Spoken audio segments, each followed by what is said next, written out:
Bienvenue sur cette vidéo, ici Spartan et Leonardus pour digitalpainting.school. On se retrouve dans une vidéo un petit peu particulière. Je me suis lancé le défi de t'expliquer la perspective pour les artistes en seulement 2 minutes. Et d'ailleurs, ça fait partie d'une série de vidéos. Dans les prochaines, ce sera la perspective à 2 points de fuite, puis la perspective à 3 points de fuite. Pour ceux qui ne me connaissent pas super rapidement, je suis Spartan, concept artiste, illustrateur et formateur sur digitalpainting.school, qui est une école en ligne et communauté francophone sur le digital painting, le dessin, l'illustration, le concept art, etc. Je t'invite à y faire un petit tour. Leonardus, t'es prêt à lancer le chrono? C'est parti! À la Renaissance, les artistes se sont frottés à un problème très vieux. Notre monde est en 3 dimensions. Mais une feuille de dessin ou une toile, c'est en 2 dimensions. C'est plat, quoi. Et c'est pareil pour nos écrans. Donc il fallait trouver une technique pour créer l'illusion de profondeur et de 3D, ce qui se rapproche le plus possible du rendu de la vision humaine. Et bam!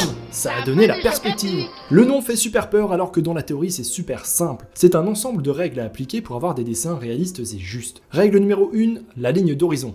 C'est la ligne à la hauteur de nos yeux, et si on la prolonge le plus loin possible de nous, ça donne la ligne d'horizon, limite entre terre et ciel. Si le sol est plat, bien sûr, s'il ne l'est pas, c'est un autre cas de figure plus compliqué. Règle numéro 2, on trace des lignes et des points pour s'aider. Quand on dessine un objet, on identifie les faces fuyantes, c'est-à-dire les faces qui ne sont pas à plat face à nous. Comment on les trace juste? On va tracer un point de fuite sur la ligne d'horizon. Toujours sur la ligne d'horizon. Et ensuite, on trace des lignes de fuite jusqu'à ce point de fuite. Donc, je prends les limites de la face du cube.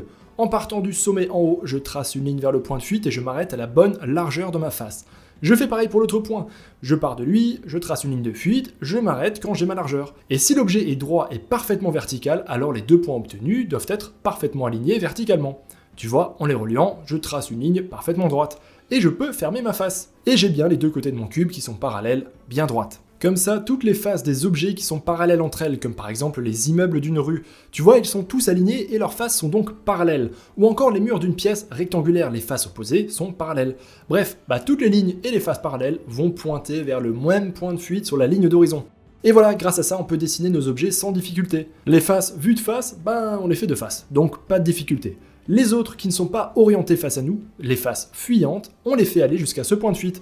Et les troisièmes faces, celles qu'on ne voit pas, on les voit pas, donc pas besoin de les dessiner. Genre l'arrière de ce cube là, je le vois pas, donc c'est logique. Voilà la base de la perspective, c'était le cas le plus facile, la perspective à un point de fuite, et bien sûr il y a d'autres types plus compliqués qu'on verra dans la prochaine vidéo. On arrête le chrono, Leonardus.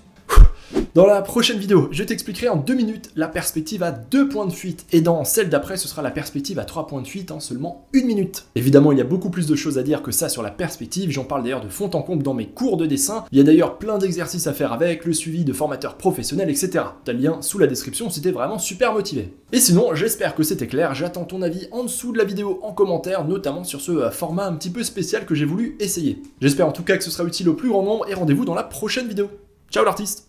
L'art digital t'intéresse? Tu as envie d'apprendre ou de progresser en digital painting, ou peinture numérique en français? Je t'invite à aller sur digitalpainting.school. Tu retrouveras une communauté super sympa, des cours de qualité et un paquet de ressources gratuites. Allez, on se retrouve là-bas l'artiste.